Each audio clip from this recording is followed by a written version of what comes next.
天啊，家里来了一个怪物，特别这双手。小熊，你快过来啊！惨了，大事不妙！妈，这是我新买的公主呀。我说过买玩具就扔出去。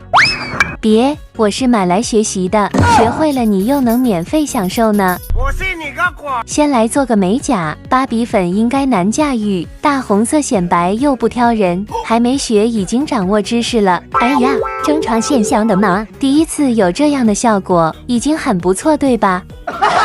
既然要重新改造吗？项链也一起换了吧？头还能拔，真恐怖啊！这叫超能力，你不懂。头发毛毛躁躁的，还不如扎成一只辫子。妈呀，瞬间精神了！再安排上小红花，眼影粉粉嫩嫩，左涂涂右涂涂，上涂涂啊下涂涂，重点就是高鼻梁，帮忙参考哪个美瞳合适，最后选了粉色。卡姿兰大眼睛呢，最后刷上腮红，哈哈哈，差点忘了另一边，左右哪边好看呢？这脑袋还忘了口红没涂。好啦，满分100，你会打几分呢？